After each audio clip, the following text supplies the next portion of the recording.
कथा मंजूषा के आज के अंक में कहानियों के पिटारे में से आज जो कहानी चुनकर मैं लाई हूं उसे लिखा है हिंदी साहित्य के एक महान ऐतिहासिक उपन्यासकार और नाटककार जिन्हें हिंदी का वॉल्टर स्कॉट भी कहा जाता है।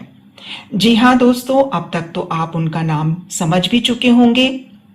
आपने मुंशी प्रेमचंद की सामाजिक परंपरा को न केवल आगे बढ़ाया बल्कि हिंदी में ऐतिहासिक उपन्यासों को एक नई ऊंचाइयों पर भी पहुंचाया।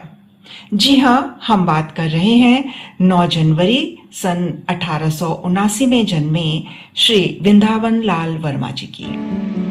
आपके उत्कृष्ट साहित्यिक कार्यों के लिए हिंदी साहित्य सम्मेलन और आगरा विश्वविद्यालय ने आपको साहित्य वाचस्पति और मानद डॉक्टरेट की उपाधि से विभूषित भी किया है। भारत सरकार द्वारा उन्हें पद्म भूषण से अलंकृत किया गया और भारत सरकार ने इनके उपन्यास झांसी की रानी को पुरस्कृत भी किया है। वृंदावन लाल वर्मा जी द्वारा लिखित सामाजिक उपन्यास संगम और लगान पर आधारित हिंदी फिल्में भी बनी हैं जो अन्य कई भाषाओं में अनुदित भी हो चुकी हैं। तो आइए सुनते हैं वृंदावन लाल वर्मा जी द्वारा लिखित एक प्रसिद्ध और प्रेरणादायी कहानी शरणागत। रज्जब कसाई अपना रोजगार करके ललितपुर लौट रहा था। साथ में स्त्री थी और गांठ में 200-300 की बड़ी रकम।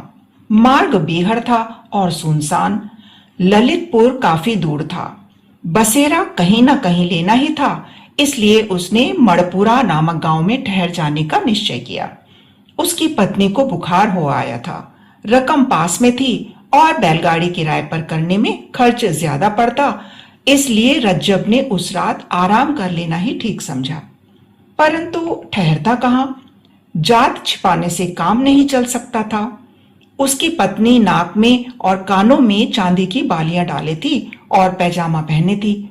इसके सिवा गांव के बहुत से लोग उसको पहचानते भी थे।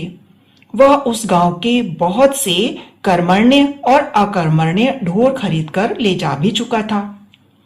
अपने व्यवहारियों से उसने रात भर के बसेरे के लायक स्थान की याचना की। किसी ने भी मंजूर न किया। उन लोगों ने अपने ढोर रज्जब को अलग अलग और लुके छिपे बेचे थे। ठहरने में तुरंत ही तरह तरह की खबरें फैलती, इसीलिए सबों ने इनकार कर दिया। गांव में एक गरीब ठाकुर रहता था। थोड़ी सी जमीन थी जिसको किसान जोते हुए थे, जिसका हल बैल कुछ भी न था। लेकिन अपने किसानों से 2-3 साल का पेशगी लकान वसूल कर लेने में ठाकुर को किसी विशेष बाधा का सामना नहीं करना पड़ता था। छोटा सा मकान था, परंतु उसको गांव वाले गढ़ी के आदर व्यंजक शब्द से पुकारा करते थे और ठाकुर को डर के मारे राजा शब्द से संबोधित करते थे। शामत का मारा रज्जब इसी ठाकुर के दरवाजे पर अपनी ज्वरग्रस्त पत्नी को लेकर पहुंचा। ठाकुर पौर में बैठा हुक्का पी रहा था। रज्जब ने बाहर से ही सलाम करके कहा, दाऊ जी, एक विनती है। ठाकुर ने बिना रत्ती भर इधर उधर हिले डुले पूछा, क्या? रज्जब बोला, मैं दूर से आ रहा हूं, बहुत थका हुआ हूं। मेरी औरत को जोर से बुखार आ गया है। जाड़े में बाहर रहने से न जाने इसकी क्या हालत हो जाएगी, इसीलिए रात भर के लिए कहीं 2 हाथ जगह दे दी जाए। कौन लोग हो? ठाकुर ने प्रश्न किया। हूं तो कसाई, रज्जब ने सीधा उत्तर दिया। चेहरे पर उसके बहुत गिड़गिड़ाहट थी। ठाकुर की बड़ी बड़ी आंखों में कठोरता छा गई। बोला, जानता है यह किसका घर है? यहां तक आने की हिम्मत कैसे की तूने? रज्जब ने आशा भरे स्वर में कहा, यह राजा का घर है, इसीलिए शरण में आया हूं। तुरंत ठाकुर की आंखों की कठोरता गायब हो गई। जरा नरम स्वर में बोला, किसी ने तुमको बसेरा नहीं दिया? नहीं महाराज, रज्जब ने उत्तर दिया। बहुत कोशिश की, परंतु मेरे खोटे पेशे के कारण कोई सीधा नहीं हुआ। और वह दरवाजे के बाहर ही एक कोने से चिपटकर बैठ गया। उसकी पत्नी कराहती कांपती हुई सी गठरी बनकर वहीं सिमट गई। ठाकुर ने कहा, तुम अपनी चिलम लिए हो? हाँ सरकार, रज्जब ने उत्तर दिया। ठाकुर बोला, तब भीतर आ जाओ और तमाकू अपनी चिलम से पी लो। अपनी औरत को भीतर कर लो। हमारी पौर के एक कोने में पड़े रहना। जब वे दोनों भीतर आ गए तो ठाकुर ने पूछा, तुम कब यहां से उठकर चले जाओगे? जवाब मिला, अंधेरे में ही महाराज। खाने के लिए रोटियां बांधे हैं, इसलिए पकाने की जरूरत ना पड़ेगी। तुम्हारा नाम? रज्जब। थोड़ी देर बाद ठाकुर ने रज्जब से पूछा, कहां से आ रहे हो? रज्जब ने स्थान का नाम बतलाया। वहां किस लिए गए थे? अपने रोजगार के लिए। काम तो बहुत बुरा है। क्या करूं, पेट के लिए करना ही पड़ता है। परमात्मा ने जिसके लिए जो रोजगार नियत किया है वही उसको करना पड़ता है। क्या नफा हुआ? प्रश्न करने में ठाकुर को जरा संकोच हुआ और प्रश्न का उत्तर देने में रज्जब को उससे भी बढ़कर। रज्जब ने जवाब दिया, महाराज, पेट के लायक कुछ मिल गया है, यूं ही। ठाकुर ने इस पर कोई जिद न की। रज्जब एक क्षण बाद बोला, बड़े भोर उठकर चला जाऊंगा, तब तक घर के लोगों की तबीयत भी अच्छी हो जाएगी। इसके बाद दिन भर के थके हुए पति पत्नी सो गए। काफी रात गए कुछ लोगों ने एक बंधे इशारे से ठाकुर को बाहर बुलाया। एक फटी सी रजाई ओढ़े ठाकुर बाहर निकल आया। आगंतुकों में से एक ने धीरे से कहा, दाऊ जी, आज तो खाली हाथ लौटे हैं। कल संध्या का सगुन बैठा है। ठाकुर ने कहा, आज जरूरत थी, खैर कल देखा जाएगा। क्या कोई उपाय किया था? हां, आगंतुक बोला, एक कसाई रुपए की मूठ बांधे इसी ओर आया है, परंतु हम लोग जरा देर में पहुंचे, वह खिसक गया। कल देखेंगे जरा जल्दी। ठाकुर ने घृणा सूचक स्वर में कहा, कसाई का पैसा न छुएंगे। क्यों? बुरी कमाई है। उसके रुपयों पर कसाई थोड़ी ही लिखा है, परंतु उसके व्यवसाय से वह रुपया दूषित हो गया है। रुपया तो दूसरों का ही है, कसाई के हाथ आने से रुपया कसाई नहीं हुआ। मेरा मन नहीं मानता, वह अशुद्ध है। हम अपनी तलवार से उसको शुद्ध कर लेंगे। ज्यादा बहस नहीं हुई। ठाकुर ने सोचकर अपने साथियों को बाहर का बाहर ही टाल दिया। भीतर देखा, कसाई सो रहा था और उसकी पत्नी भी। ठाकुर भी सो गया। सवेरा हो गया, परंतु रज्जब न जा सका। उसकी पत्नी का बुखार तो हल्का हो गया था, परंतु शरीर भर में पीड़ा थी और वह एक कदम भी नहीं चल सकती थी। ठाकुर उसे वहीं ठहरा हुआ देखकर कुपित हो गया। रज्जब से बोला, मैंने खूब मेहमान इकट्ठे किए हैं। गांव भर थोड़ी देर में तुम लोगों को मेरी पौर पर टिका हुआ देखकर तरह तरह की बकवास करेगा। तुम बाहर जाओ इसी समय। रज्जब ने बहुत विनती की, परंतु ठाकुर न माना।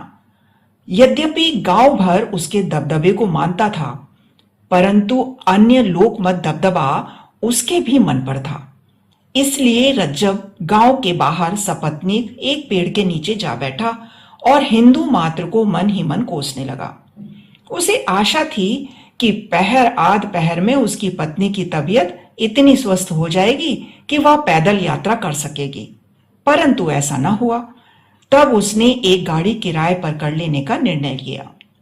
मुश्किल से एक चमार काफी किराया लेकर ललितपुर गाड़ी ले जाने के लिए राजी हुआ।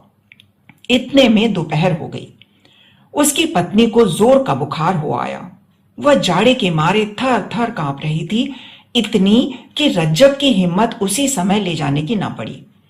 गाड़ी में अधिक हवा लगने के भय से रज्जब ने उस समय तक के लिए यात्रा स्थगित कर दी जब तक कि उस बेचारी की कम से कम कपकपी ना बंद हो जाए। घंटे 1.5 घंटे बाद उसकी कपकपी तो बंद हो गई, परंतु ज्वर बहुत तेज हो गया। रज्जब ने अपनी पत्नी को गाड़ी में डाल दिया और गाड़ीवान से जल्दी चलने को कहा। गाड़ीवान बोला, दिन भर तो यहीं लगा दिया, अब जल्दी चलने को कहते हो। रज्जब ने मिठास के स्वर में उससे फिर जल्दी करने के लिए कहा। वह बोला, इतने किराए में काम नहीं चलेगा, अपना रुपया वापस लो, मैं तो जाता हूं। रज्जब ने दांत पीसे, कुछ क्षण चुप रहा, सचेत होकर कहने लगा, भाई, आफत सबके ऊपर आती है। मनुष्य मनुष्य को सहारा देता है, जानवर तो देते नहीं। तुम्हारे भी बाल बच्चे हैं, कुछ दया के साथ काम लो। कसाई को दया पर व्याख्यान देते सुनकर गाड़ीवान को हंसी आ गई। उसको टस से मस न होता देखकर रज्जब ने और पैसे दिए, तब उसने गाड़ी हाँकी। 5-6 मील चलने के बाद संध्या हो गई। गांव कोई पास में न था। रज्जब की गाड़ी धीरे धीरे चली जा रही थी। उसकी पत्नी बुखार में बेहोश सी थी। रज्जब ने अपनी कमर टटोली, रकम सुरक्षित बंधी पड़ी थी। रज्जब को स्मरण हो आया कि पत्नी के बुखार के कारण आंटी का कुछ बोझ कम कर देना पड़ा है, और स्मरण हो आया कि गाड़ीवान का वह हठ, जिसके कारण उसको कुछ पैसे व्यर्थ ही दे देने पड़े थे। उसको गाड़ीवान पर क्रोध था, परंतु उसको प्रकट करने की उस समय उसके मन में इच्छा न थी। बातचीत करके रास्ता काटने की कामना से उसने वार्तालाप आरंभ किया। गांव तो यहां से दूर मिलेगा? बहुत दूर, वहीं ठहरेंगे। किसके यहां? किसी के यहां भी नहीं, पेड़ के नीचे। कल सवेरे ललितपुर चलेंगे। कल को फिर पैसा मांग उठना? कैसे मांग उठूंगा? किराया ले चुका हूं, अब फिर कैसे मांगूंगा? जैसे आज गांव में हट करके मांगा था। बेटा, ललितपुर होता तो बतला देता। क्या बतला देते? क्या सेंत मेत गाड़ी में बैठना चाहते थे? क्यों बे, क्या रुपए देकर भी सेंत मेत का बैठना कहाता है? जानता है मेरा नाम रज्जब है। अगर बीच में गड़बड़ करेगा तो नालायक को यहीं छुरे से काटकर कहीं फेंक दूंगा और गाड़ी लेकर ललितपुर चल दूंगा। रज्जब क्रोध को प्रकट नहीं करना चाहता था, परंतु शायद अकारण ही वह भली भांति प्रकट हो गया। गाड़ीवान ने इधर उधर देखा, अंधेरा हो गया था। चारों ओर सुनसान था। आसपास झाड़ी खड़ी थी। ऐसा जान पड़ता था कहीं से कोई अब निकला और बस तब निकला। रज्जब की बात सुनकर उसकी हड्डी कांप गई। ऐसा जान पड़ा मानो पसलियों को उसकी ठंडी छुरी छू रही हो। गाड़ीवान चुपचाप बैल को हाँकने लगा। उसने सोचा, गांव के आते ही गाड़ी छोड़कर नीचे खड़ा हो जाऊंगा और हल्ला गुल्ला करके गांव वालों की मदद से अपना पीछा रज्जब से छुड़ाऊंगा। रुपए पैसे भले ही वापस कर दूंगा, परंतु और आगे ना जाऊंगा। कहीं सचमुच मार्ग में मार डाले तो? गाड़ी थोड़ी दूर और चली होगी कि बैल ठिठक कर खड़े हो गए। रज्जब सामने ना देख रहा था, इसलिए जरा कड़क कर गाड़ीवान से बोला, क्यों बे बदमाश, सो गया है क्या? अधिक कड़क के साथ सामने रास्ते पर खड़ी हुई एक टुकड़ी में से किसी के कठोर कंठ से निकला, खबरदार जो आगे बढ़ा। रज्जब ने सामने देखा कि 4-5 आदमी बड़े बड़े लठ बांधकर न जाने कहां से आ गए हैं। उनमें तुरंत ही एक ने बैलों की जुआरी पर एक लठ पटका और 2 दाएं बाएं आकर रज्जब पर आक्रमण करने को तैयार हो गए। गाड़ीवान गाड़ी छोड़कर नीचे जा खड़ा हुआ, बोला, मालिक, मैं तो गाड़ीवान हूं, मुझसे कोई सरोकार नहीं। यह कौन है? एक ने गरज कर पूछा। गाड़ीवान की घिघी बन गई, कोई उत्तर न दे सका। रज्जब ने कमर की गांठ को एक हाथ से संभालते हुए बहुत ही नम्र स्वर में कहा, मैं बहुत गरीब आदमी हूं, मेरे पास कुछ नहीं है। मेरी औरत गाड़ी में बीमार पड़ी है, मुझे जाने दीजिए। उन लोगों में से एक ने रज्जब के सिर पर लाठी उबारी। गाड़ीवान खिसकना चाहता था कि दूसरे ने उसको पकड़ लिया। अब उसका मुंह खुला। बोला, महाराज महाराज मुझको जाने दो। मैं तो किराए से गाड़ी लेकर लिए जा रहा हूं। गाड़ी में खाने के लिए 3-4 आने पैसे ही हैं। और यह कौन है, बतला? उन लोगों में से एक ने पूछा। गाड़ीवान ने तुरंत उत्तर दिया, ललितपुर का एक कसाई। रज्जब के सर पर जो लाठी उबारी गई थी वह वहीं रह गई। लाठी वाले के मुंह से निकला, तुम कसाई हो, सच बताओ। हाँ महाराज, रज्जब ने सहसा उत्तर दिया। मैं बहुत गरीब हूं, हाथ जोड़ता हूं, मुझको मत सताओ। मेरी औरत बहुत बीमार है। औरत जोर से कराही। लाठी वाले उस आदमी ने अपने एक साथी से कान में कहा, इसका नाम रज्जब है, छोड़ो, चले हो यहां से। उसने ना माना। बोला, इसका खोपड़ा चकनाचूर करो दाऊ जी। यदि वैसे ना माने तो असाई वसाई हम कुछ नहीं मानते। छोड़ना ही पड़ेगा, उसने कहा। इस पर हाथ नहीं पसारेंगे और ना इसका पैसा छुएंगे। दूसरा बोला, क्या कसाई होने के डर से दाऊ जी आज तुम्हारी बुद्धि पर पत्थर पड़ गए हैं? मैं देखता हूं। और उसने तुरंत लाठी का एक सिरा रज्जब की छाती पर अड़ाकर तुरंत रुपया पैसा निकाल देने का हुक्म दिया। नीचे खड़े हुए उस आदमी ने जरा तीव्र स्वर में कहा, नीचे उतर जाओ, उससे मत बोलो, उसकी औरत बीमार है। हो मेरी बला से। गाड़ी में चढ़े हुए लठैत ने उत्तर दिया, मैं कसाईयों की दवा हूं। और उसने रज्जब को फिर धमकी दी। नीचे खड़े हुए उस व्यक्ति ने कहा, खबरदार जो उसे छुआ, नीचे उतरो, नहीं तो तुम्हारा सिर चकनाचूर किए देता हूं। वह मेरी शरण में आया था। गाड़ीवान लठैत झक सी मारकर नीचे उतर गया। नीचे वाले व्यक्ति ने कहा, सब लोग अपने अपने घर जाओ, राहगीरों को तंग मत करो। फिर गाड़ीवान से बोला, जा रे, हाँक ले जा गाड़ी, ठिकाने तक पहुंचा आना, तब लौटना, नहीं तो अपनी खैर मत समझियो। और तुम दोनों में से किसी ने भी कभी इस बात की चर्चा कहीं की तो भूसी की आग में जलाकर खाक कर दूंगा। गाड़ीवान गाड़ी लेकर आगे बढ़ गया। उन लोगों में से जिस आदमी ने गाड़ी पर चढ़कर रज्जब के सिर पर लाठी तानी थी, उसने क्षुब्ध स्वर में कहा, दाऊ जी, आगे से कभी आपके साथ ना आऊंगा। दाऊ जी ने कहा, ना, मैं अकेले ही बहुत कर गुजरता हूं, परंतु बुंदेला शरणागत के साथ घात नहीं करता। इस बात को गांठ बांध लेना।